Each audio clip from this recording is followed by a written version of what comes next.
Words have always held a lot of power to me. In college, I wrote quotes I liked on note cards and taped them all over my dorm room and my apartment walls. And now, when I participate in webinars or new coursework, I keep a giant sketchbook with markers next to me. And in it, I write and doodle about all of the main concepts, creating wall art for my office with the things I'd like to bring into my work. The truth is, when I started reflecting on the topic of community ministry in my own life, one of these quotes stood out to me as being not only one of my most important guiding mantras, but as being directly connected to the first UU principle. I sat down and began writing this presentation, and then the next time I was at my office, I was struck by the fact that not just that one, but several of them are connected to the principles. While it makes sense that what has most resonated for me and has made it onto the wall would be the things that connect deeply with principles I hold dear, I'm now seeing my decor in a whole new light. Shortly after I started in my current position, I heard this phrase for the first time: tell the best story. Presented in the context of working with caregivers and families, this means at its core to assume that everyone is doing the most they can do with their knowledge, skills, and resources at the time. Dr. Becky Kennedy, a clinical psychologist whose overarching message is that everyone is good inside, talks about the similar concept of choosing the most generous interpretation of a child or anyone's behavior. This phrase, tell the best story, is displayed prominently on the wall and has become something I say to myself on a regular basis. In fact, I now have a bracelet that says best story that I wear every day. Whether I'm at work with clients or at home navigating marriage and parenting, it helps me to remember that humans are complex and that, as the first UU principle states, every person has inherent worth and dignity. Many people have made mistakes or have experienced trauma, and while all life circumstances mold us into who we are, they do not change the fact that we are worthy of respect and grace and second chances. The work I do is deeply personal, going into people's homes, talking about developmental concerns, disabilities, struggles, and hopes and dreams. Keeping that first principle close at heart, I try my best to lead with the second one: justice, equity, and compassion in human relations. Apart from my one-on-one interactions with families, I advocate for and help to shape program policies that aim to make our services more equitable and our team members better prepared to respond with kindness and compassion in difficult circumstances. If we recognize inherent worth and dignity, it naturally follows to demonstrate justice, equity, and compassion to all people. The next two principles, while stated with more spiritual or religious verbiage, also follow succinctly. When I believe and work from the premise that others are inherently worthy and I'm treating with them with compassion, it's easier to accept them for who they are and allow them their own journey to do what works best for them and their family. Let me tell you, this is hard work. In fact, that's really the only sure thing about it, is that it's hard. Each day, sometimes each moment, I am new and different. The key is remembering that everyone else is experiencing that too. There are hundreds of variables that impact how we show up to interact with one another each day. Another wall quote, this one from Vincent Folletti, reads, "I have come to realize that asking, accepting, and validating are the most profound forms of doing. Being present with people, especially those going through a difficult time, is often enough." The quote displayed just above my computer says, "Am I doing for the parent what I hope the parent is doing for their child? Am I treating the parent with respect and accepting them for who they are and what they know? Am I holding space for their emotions and validating the things that are important to them? Am I providing them with the tools, resources, and encouragement to find their own truth and the answers that make the most sense to them? I hope that more often than not, I can answer those questions with a yes. And when it's not a yes, I can reflect and be mindful of how to repair and do better the next time." I'm also confronted with this reminder each time I leave my office: the family holds their own answers. This free and responsible search for truth and meaning applies, of course, to me as well, and in both my work and home life is embodied by yet another quote on the wall that says, "Engage in courageous self-reflection." I am the best service provider I can be when I'm constantly using self-reflection to examine my own biases and to be honest with myself about my beliefs and my feelings. That is another area where hard work is the only guarantee. When I was young and new to the teaching profession, my whole world revolved around my job. I had no work-life balance because no one at home was depending on me, and frankly, I had a lot more energy to put into my classroom and my students. As I have gotten older and wiser and better at self-care, I have also witnessed more and more the seventh principle, the interdependent web of all existence of which we are a part. The need to take care of one another, to encourage rest and good boundaries for myself and my colleagues, and to recognize that a little love and kindness can have an endless ripple effect. We impact one another endlessly. I created a background for my work laptop that has these song lyrics from a John Legend song. "We got a bigger love, won't ever give it up. We got a one-way ticket to love, we ain't going no place but up. Nothing can stop this, no one can top us. We got a bigger love." To me, community ministry as a UU means leading with love in all things, providing space for growth and big feelings and finding solutions together, knowing my own journey well so that I can support others on theirs, treating caregivers with respect and dignity regardless of their circumstances, telling the best story. When I entered college in 1961, it was because I really wanted to be a flight attendant. And I had learned that airlines really preferred it if you went to college for a couple of years rather than going to a private school, which was in Minneapolis at the time, which promised to train you to do that kind of work. I really wasn't sure if that was the work I would end up doing, but I did know I did not want to be a teacher. I had two reasons for saying no to teaching. At that time, my idea of what a teacher did was wrong. I thought the job of a teacher was to impart facts to students, as I had been taught in my schooling up to that point.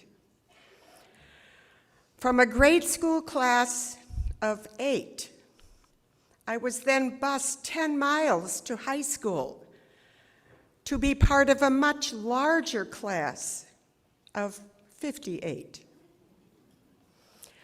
Mostly, I remember learning lists of things. The second reason I did not want to be a teacher was because I didn't especially appreciate children. My exposure had only been through babysitting, and my mother had taught me how to take care of that situation by taking charge and insisting on obedience. Well, that didn't work out very well for me either. After 1 year in junior college, I dropped out and got a job in an office. I met lots of sort of grown-up working people and had a lot of fun. There were lots of gatherings after work and parties. What's not to like about that? About 2/3 of the way through my year working there, the man that I respected most in that office came to me and said, "Louise, you don't belong here." At first I was crushed. He then explained that he thought I could do more. I could do something better. And he encouraged me to go back to college. So I did. My studies focused on biology and chemistry. And as I prepared to graduate, I had an interview with Best Foods Corporation, working in a laboratory making new flavors of Kool-Aid. At first I thought that would be another fun job, but then I asked myself, is that how you want to use your education and your life?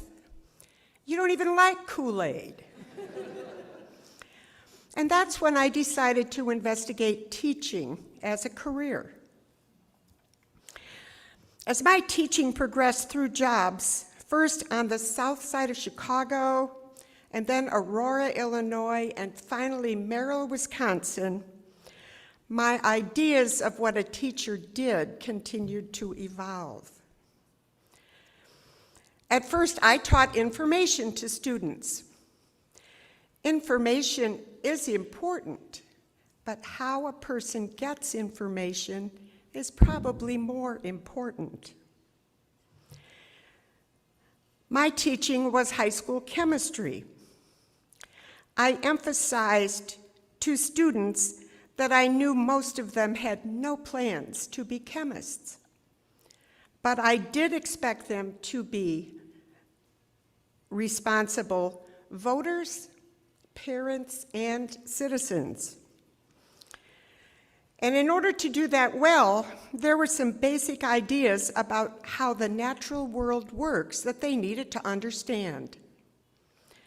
They also had to know how to evaluate information that they were exposed to.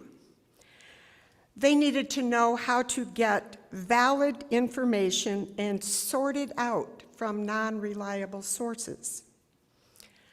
The longer I taught, the more I liked it, and the better I felt about my career choice.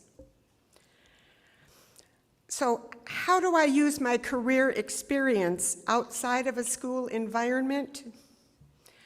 Well, actually, we are all teachers, all the time, whether we are trained to do it or not. Everything that we do or say affects others and teaches them something. It could be positive, or it could be something negative.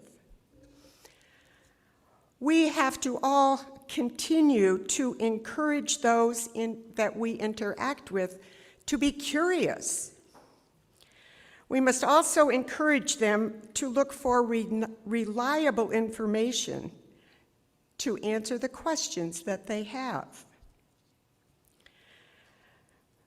The job of all of us as teachers is to help the student, whoever they are, young or old, to understand foremost how important they are, how they can continue to learn, and how they can use their knowledge in a positive way.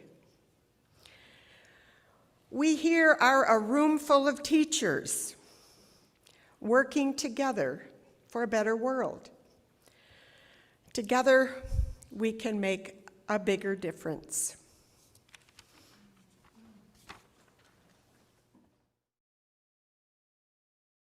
Thank you for the introduction.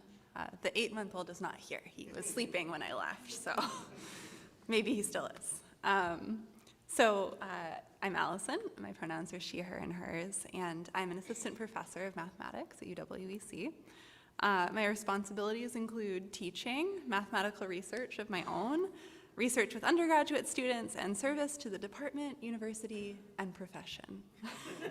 So, how do I live my values in my job? Well, for me, and maybe for a lot of you as well, I have a sense that I do that, but before thinking about this, I hadn't really put that into words fully, right?